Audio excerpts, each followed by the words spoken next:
Coming up tonight, we will discuss the League of Legends HBO partnership. We'll also take a look at the LCS NA and EU recaps. And Susie Kim checks in with some Star Ladder news from Korea.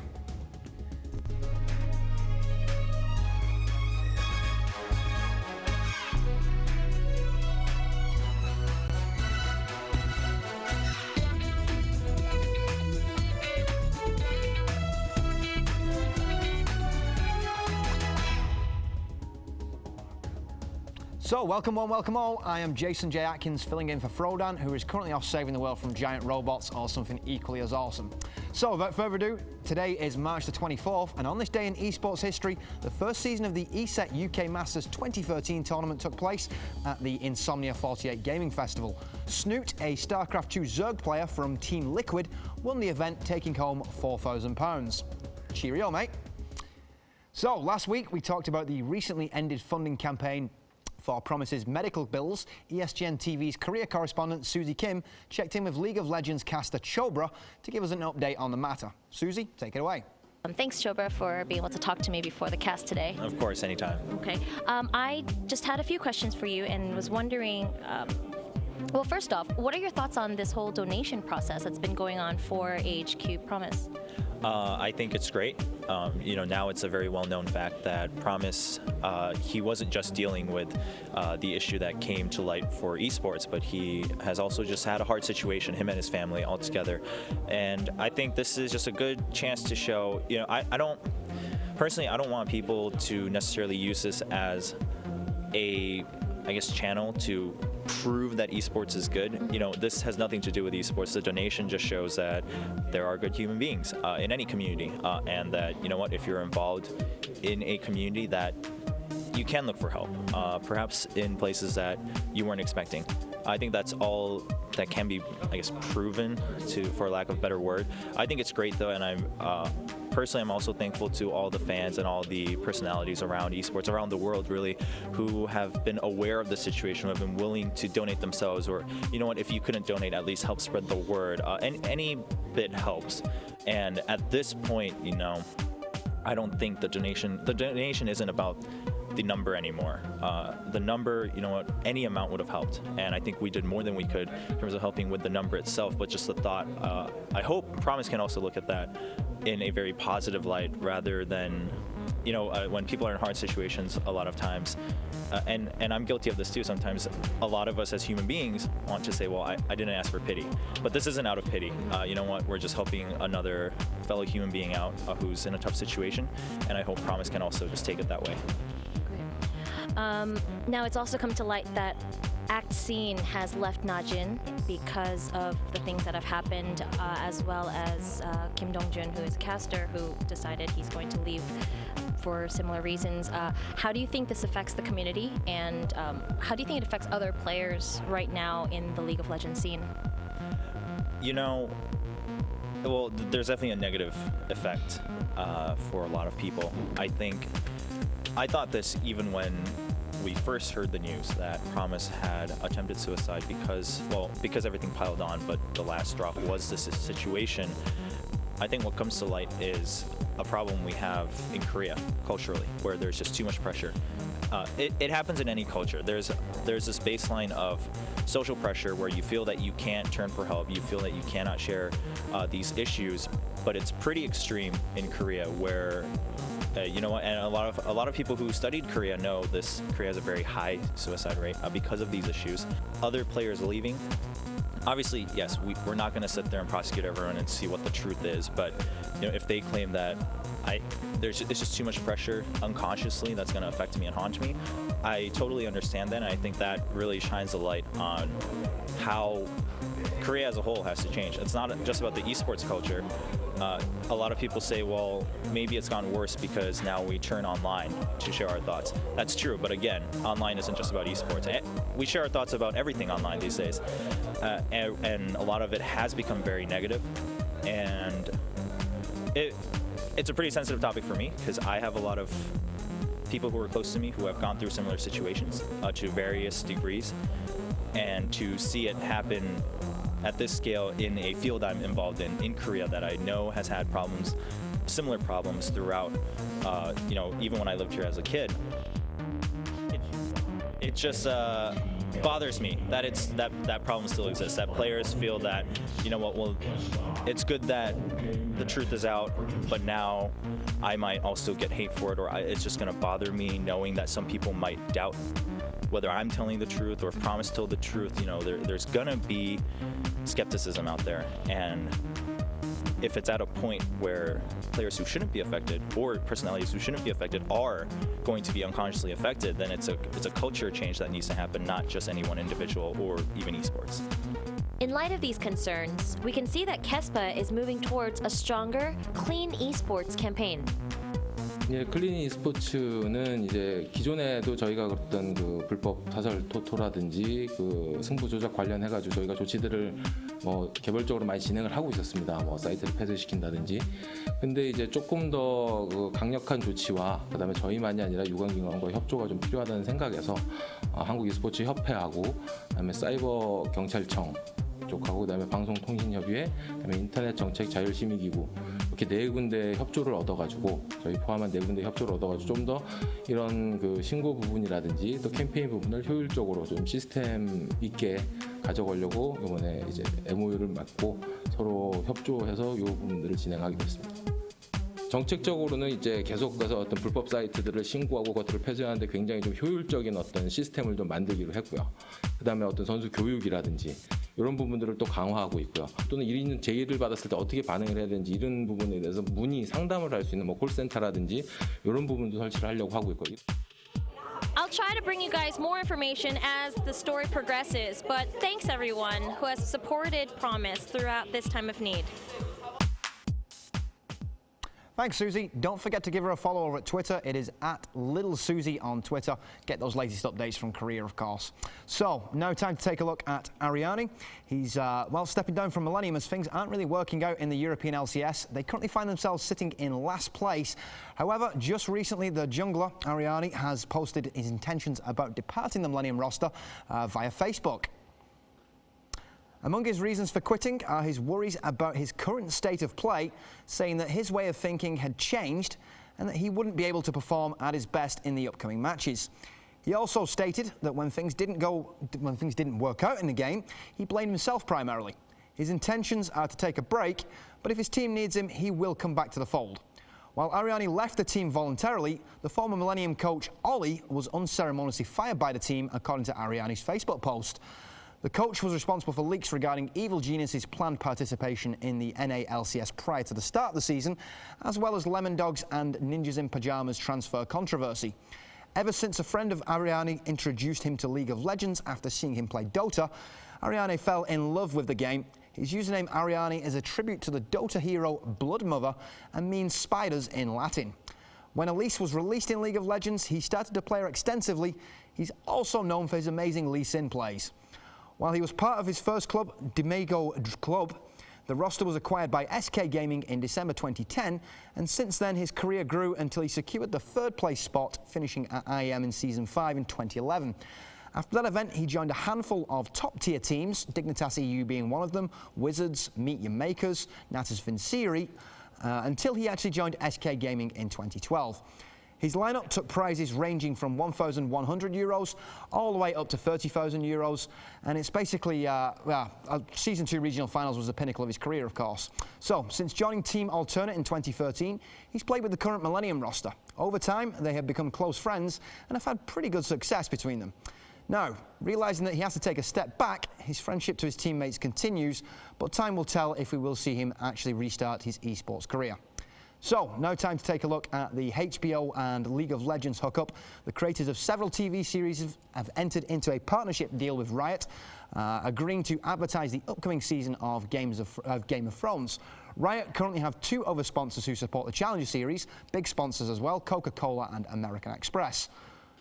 Riot's Dustin Beck stated in a recent interview that League of Legends being sponsored by only 3 companies would be an attempt to avoid overloading their brand with a huge variety of ads, such as found in NASCAR. The HBO promotion for the new season will be active until the planned release in April and will include a mashup trailer with Game of Thrones and League of Legends, which is currently in the work. This has led to widespread theories of future sponsorship between the two, and the possibility of in-game Game of Thrones skins for League of Legends. Although Riot averages less than 4 minutes of ad time per hour, while TV usually has around about 15 minutes, HBO will definitely profit from the 67 million strong user base. Not only that, League of Legends players may benefit from the agreement in ways that are yet to be seen. One thing is for certain, both parties will be bound to hit more eyeballs basically because of the deal. So when we come back, we will discuss the League of Legends Championship Series and D2CL. Don't go anywhere, back after this.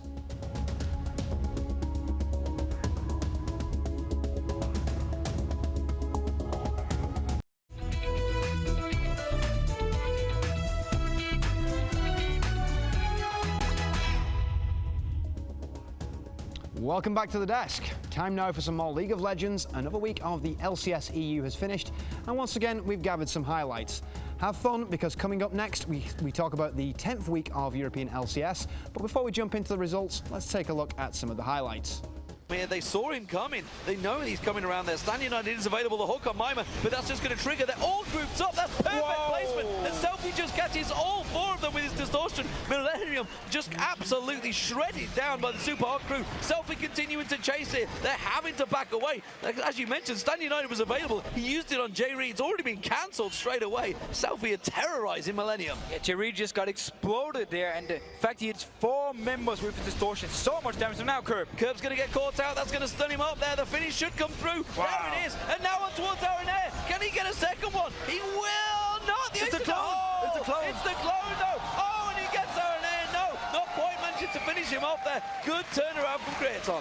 But the fact that Super There is Command Protect going to come out. Oh, nice move back there from Jesus. Speeds himself up. Amazing's going to join the chase. Jesus has got some godlike moves to pull out to escape. No, the Wolves have backed away. They didn't have any vision of the top side of their own jungle. They didn't know if Police and Renekton would come away. Yeah, and there's no room for error because of the team that Gambit has. Well, as we're talking about that, Diamond, he's going to go on Curb. Oh, Flash jumps in there as well. They've managed to get the slowdown. Curb has already flashed here. Here comes Aranea from the side, but Aranea might go down. There is the kill on Curb. Aranea gets slowed. Alex Titch is going to nuke him. Double kill. Disaster for Millennium. That is terrible for Millennium. Gets into the action, and Darcy and Aranea coming down towards the bottom. Edward going low. Has to flash away. Genja trying to escape as well. The Q block. Can they get the damage down? Oh, the hook! The hook onto Aranea. He's going down. Edward picks up the kill. Can you believe it? Once again, or is he? He's somehow managed to escape down the back. Ignite is ticking, but he is still alive. Kevin's got no mana to really chase this. It's going to have to be Aranea landing the Q. Oh, he missed it. He flashes in, misses the Q. He's going to be getting another one up here in a second. He's still got full HP, so he can go under the tower, and Darian dodges behind. How in hell did he just survive that? Either way, it's opened up Gambit's first dragon. The Swag Lord himself just trots out with his red pants on. We've seen how slippery he's been in the past. Can he get away from this one, though? He's doing a decent amount of damage to two of them. Got his ultimate running here. Of course, he does have a Sunfire Cape. Again! Look at this. Gragas is coming around. Here is Lee Sin as well. The Q is going to land. Can Darian survive this one? He's going to jump over the wall. Can you believe it? The Swag Lord, again, walks away. 3 men chasing him. Not even close. I cannot believe that Darian has got away again. There's a ward in there. Is Darian going to dive in? The rest of the team catch out Curb. He's low, but he's going to go in there. Darian uses Onions at the end. And Gambit takes down Millennium. Having a bit of fun there at the end, but So there you have it. Alliance defeated Gambit in an unexpected upset. Super Hot Crew took down Millennium, who were sitting at the bottom of the rankings. Roccat failed to one-up Fnatic, and the Wolves were defeated by the second place SK. On Friday, Russian powerhouse Gambit defeated Millennium in an unsurprising game. Roccat showed SK what it really means to play League, and Alliance emerged victorious against Super Hot Crew and Fnatic, who continue their winning streak against Copenhagen Wolves and SK. Gambit now tied for number 1, of course, with 13 wins, followed closely by Roccat, Fnatic and Alliance, all with 10 wins apiece. So now time to take a look at North America. Of course, we also gathered the highlights from the LCS NA's 9th week. Dem plays, check them out. Uh-oh. That's a nice big start. hit. Actually throws down the ultimate there as well. The flash was used to get out of that engagement, but Quas finds himself in a bad spot. He does have Dominate just on the backside. I don't know if it's going to help, though. They get down into Crumbs. He thinks he can do the damage. Crumbs gets the safeguard over, blocking some of the execute. Wild growth from over the wall. Quas is going to live. The lifesteal. Is it good enough? And it is. Dominating the rest of the team. Should Dominate gets hit up. He's going to be going for the lantern over. I thought he was going to try to flash out of that one. Bunny Fufu, he's stuck. He can't go down and get himself past the rubble of the turret. But this could be a disengage. The culling goes out. It's going to split him. The ace in the hole goes right around the team, and it's going to be the engagement. Crumbs gets hit up, but he kicks back. Oh, Down. Oh, man. Now Quas is actually kind of in a position. If you wondered, that is the sound that the golem makes. Zuna! Wow, the double up. Boy, and the ace in the hole coming in from Cobb, able to take him out. A very nice flash. The satchel, though, after is what stopped it. That's on the Man Cloud. He's going to have quite a bit of damage. He throws down the barrier, but he also gets a kill as he goes down himself. Benny is going to be trying to run out of this one. The Spider running back to take on a little bit of damage for Cobb. Boy gets hit. He's going to get a spider bite. Sheep very low. He hits Smithy. They have 400 health combined. One shot is there. The Caliber net to come up. It's Dominate running in. He's 40% movement speed. Activates another one. Give him some more. And again, there is the bite. A nice grasping root. Shuts down Dominate. He's already down to half health. That's going to be a huge Mega Inferno bomb. And Benny's already there with the Randuin. The rocket comes in from the backside as Benny ducks. Pie to the face of Quas. Dominate's now going to get chewed up here. The bug might go down, but it looks like he's got enough speed to get out of this one. Sheep forcing the flash on that with the grasping roots, and it looks like they're going to have another turret for themselves. Boy coming out of nowhere, throws down the Zanyas. Should go down in the end as he is just standing in the team of XDG. They're going to follow up on the fight chat, and this looks like it could be game. Should get a pretty good flank on Shifter. Tendudex puts himself in the fight. Here comes Link from the backside. He has to walk through a minefield. Huge damage. That's going over to Dexter on the smite for Dragon, and the bodies start falling around the Dragon pit. Shifter's going to be going down as well. A double kill coming in from the end. Very big on the fight. This is going to be an ace for CLG. Even though they have this massive gold lead, have to worry. Oh, they go into Link. Wait a minute. Oh my God. Coast comes up with a huge play. They're the ones that are going for the picks, but can they make it work even further? Repel burned right here. They won't be able to jump back in again.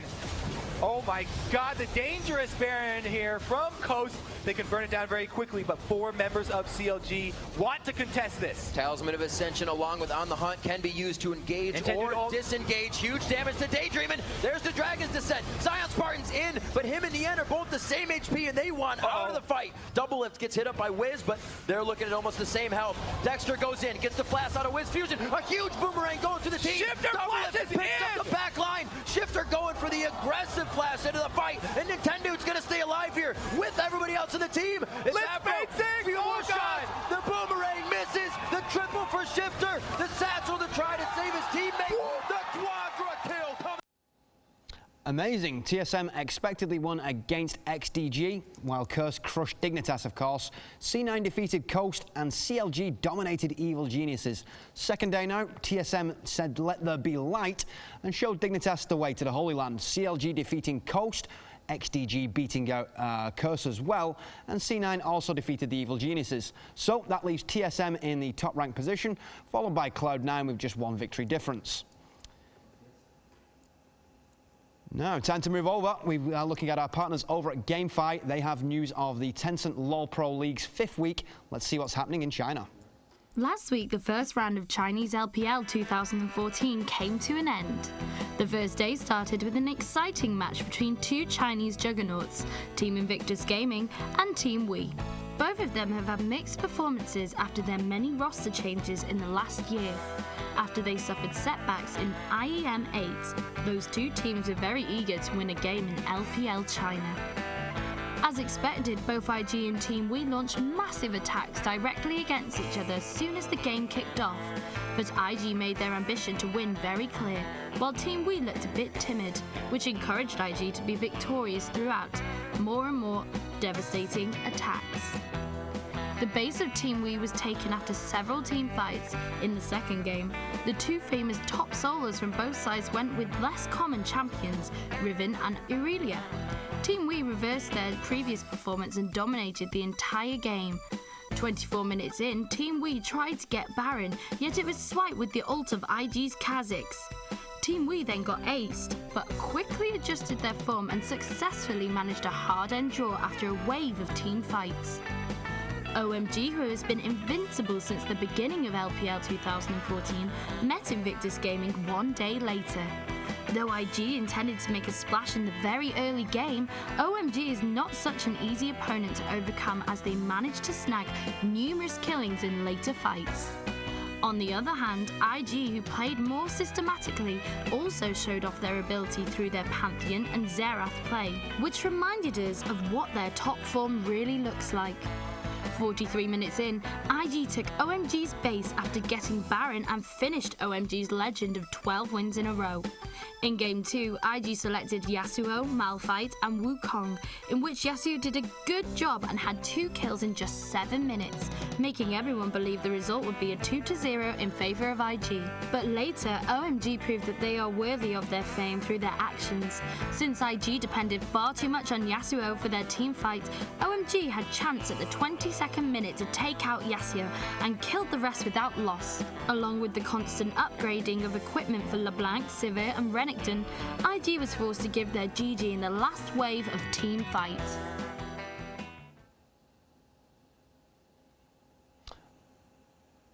When we come back, we will talk about the OGN Hearthstone Invitational results, and Susie has a report from Starladder Korea. Don't go anywhere, back after this.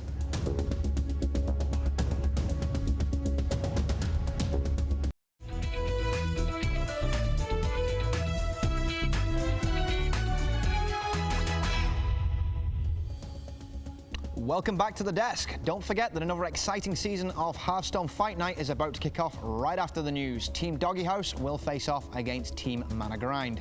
So, now time for some D2CL news. The last quarterfinals were played, seeing a best-of-5 match between Cloud9 and Fnatic. A default win, however, was given to Cloud9 due to the fact that Fnatic were late to the game. The reason behind this? Well, they decided to compete in an XMG Captain's Mode match versus Rock's Kiss.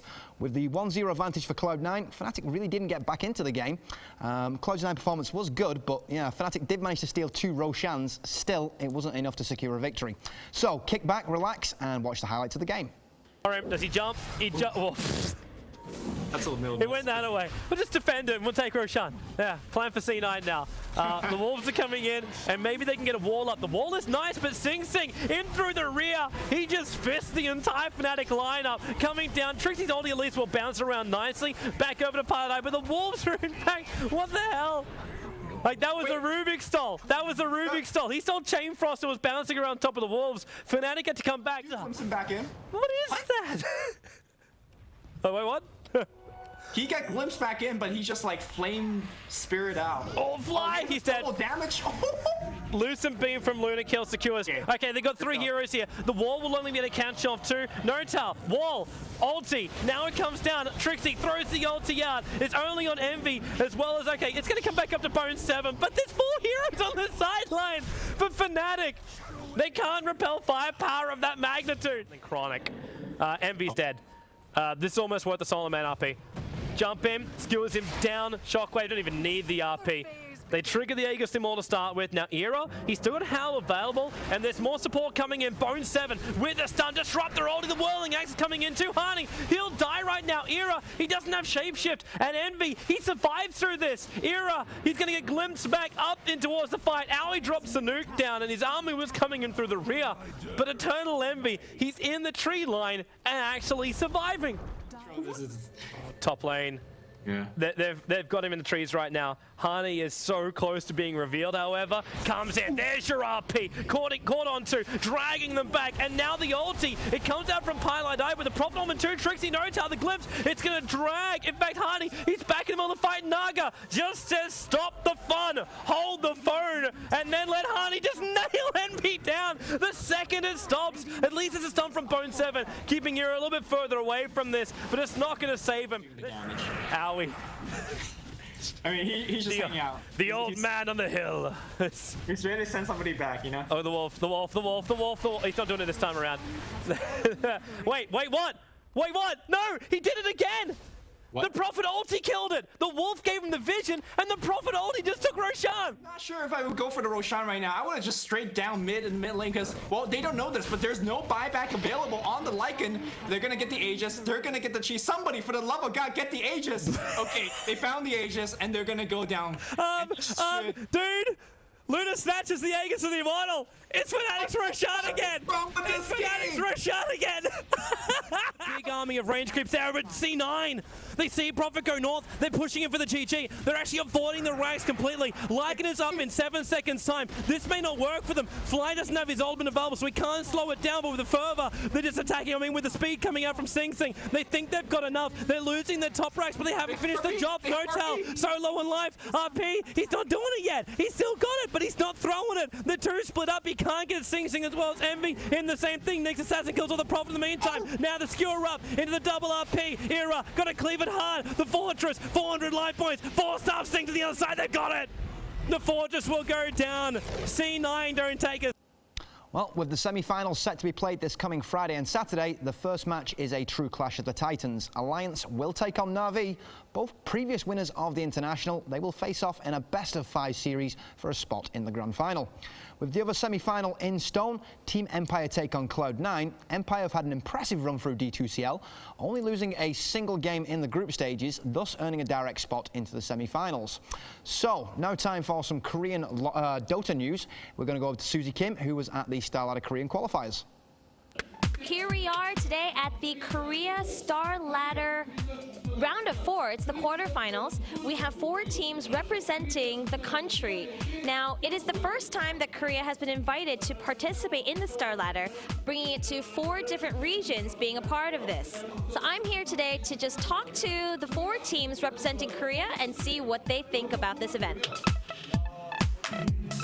My first interview here is with Karn of the team Monkey Spanner, and I want to ask him, you know, this is a Korea representing team. You're not Korean. How is that for you?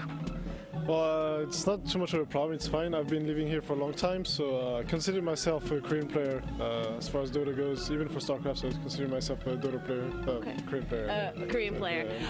So I'm wondering, this is the first time that Korea is participating in Star Ladder. What do you think this is like for the Dota 2 community? I think it's pretty big because Star Ladder is one of the biggest tournaments, international tournaments in the world right now for Dota. So I think it's really big that Star Ladder expands to Korea. It's gonna push Koreans to practice more, and it's gonna give them a reason to practice harder, you know, and have a shot to play in a big international land. So I think it's really good. What are your chances? How well do you think your team is playing right now, and do you think you'll be able to, you know, head over to the finals and represent your country? Well, kind of your country. I think I have a good chance. We're doing pretty well. We're beating top teams. We play evenly with them, so I'm pretty sure as long as we play well and we don't choke, we should be able to get to the finals and eventually win. I think today is very important, so I think if we win today, we're gonna win the whole thing. So we gotta make sure we win today, and if we do, then it's ours, and if we don't, then we still have a shot, so we gotta climb back from the lower bracket. Now we have a chance to talk with QO from Team MVP Phoenix, and for you guys who have been following, this is a new team for him. First off, what's it like to be playing for a team other than 5inQ? I think MVP Phoenix has much more comfort with it, so I feel much more safe and much more enjoy. So I think MVP Phoenix is more better than 5inQ, basically, because there was such a rumor that it's a bad thing happened between me and 5inQ, so I like MVP Phoenix. All right. Well, you know, as a member of MVP Phoenix then, and do you think you contribute to this team, and how far do you think you'll go in this Star Ladder competition? I would like to go basically final, so because I think we can go final since we already beat all of the team in the Star Ladder qualifier. So I have pretty much comfort that we can win, and I'm really glad that Star Ladder actually gave chance to Koreans and give people chance to go up.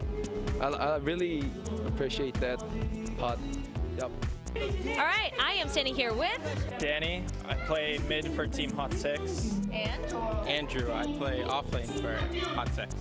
all right, so then your sister team, Phoenix. Between the two of you, who do you think is the stronger team?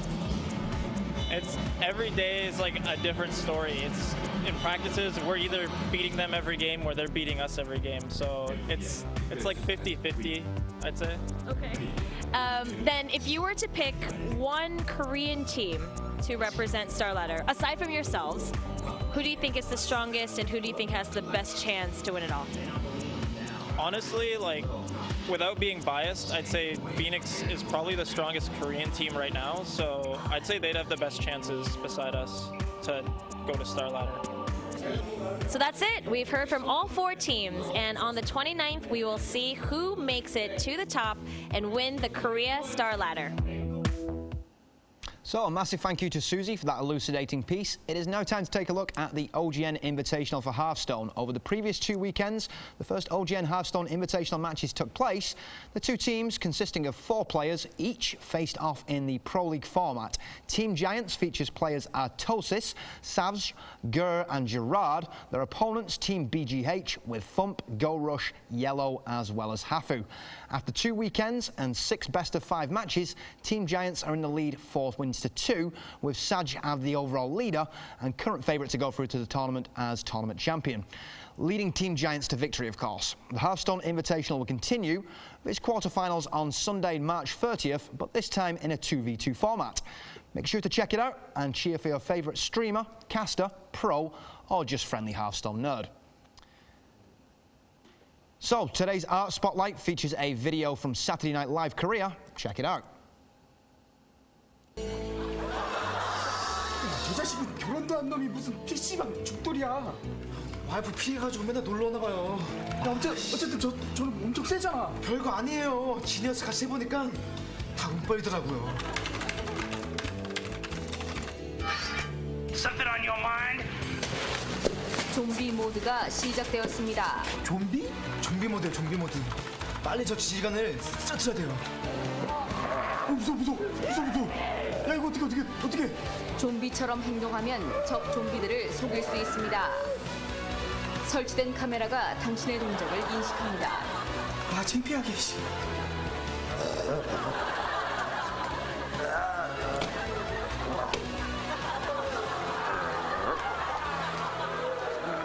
된다.